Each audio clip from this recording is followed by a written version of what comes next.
Start with a horizontal line and use tick marks to measure off 3 equal spaces. Which is kind of tough to do, so keep your tick marks light at first and only darken them once you really feel like you've got the 3 spaces evenly measured. Next, draw the top of one of the eyes. Use a line that curves like a rainbow, but it's a little bit flatter and a bit asymmetrical, with the top of the arc a little closer to the nose. Now draw the top of the other eye to match. You'll likely need to sketch a lot since you're trying to match that first rainbow shape, but in reverse. So be patient with yourself and sketch lightly, and also try to make sure that the highest point for this one's a little closer to the nose, just like the first one. Next, draw a short horizontal line, then match it on the other side. This is where the caruncula will go. That's the glistening bit of flesh in the corner of the eye. It's kind of gross, I suppose, and that's why usually little kids don't draw it in their eyes, but it is important to include, or your eye will probably look cartoonish. For the rest of the bottom of the eye, connect the end of that horizontal line to the corner of your eye with a really flat U. It's barely a U at all, it just has a slight curve to it. Note that because of this flat U and the caruncula, the bottom of the eye is overall much flatter than the top. Then, of course, draw that same flat U on the other side, once again connecting the edge of the horizontal line to the corner of the eye. And then you can just draw the caruncula itself. And at this point, it should look a little bit like a pair of twin penguins facing each other. Next comes the iris. And for this, you'll want to sketch the most perfect circle that you can. But first, consider these 3 rules.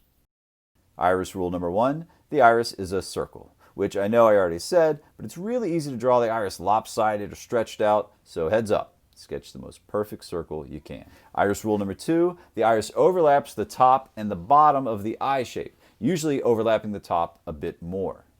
The third iris rule is that the widths of the 2 white areas should add up to be the width of the iris. So this rule will help you determine how big the iris should be in your eye shape. Now, if you have trouble following all 3 iris rules, it probably means you drew the bottom of the eye too round or your eye shape is overall too tall. You got all that? If it's too much, you can just eyeball it, so to speak, and adjust it if it looks off. Then put an iris in the other eye to match.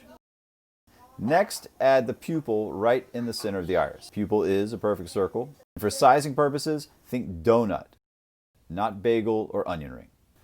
Finally, revise your lines and add details as desired. If you put in reflections, draw them nice and big. How you handle eyelids and eyebrows is up to you. We humans are pretty diverse with those things, but generally, each eyebrow should be wider than the eyes, like an umbrella. And the highest point should be to the outside, closer to the ears.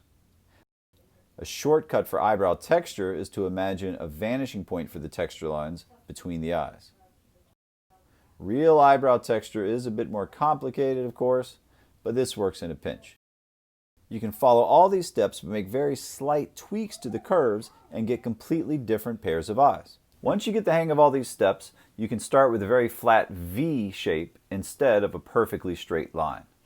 If you do, it's much easier to measure the spacing out by drawing tick marks for the middle part first, centered around the bottom of the V. Then work your way out from the middle. The rest of the steps, though, are the same as before.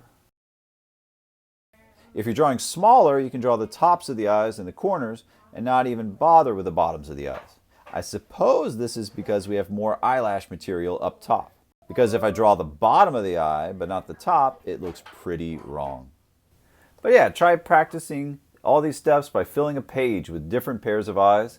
And as with any drawing technique, if you practice these steps enough, you will begin to internalize them, and then you can draw without having to think about each step.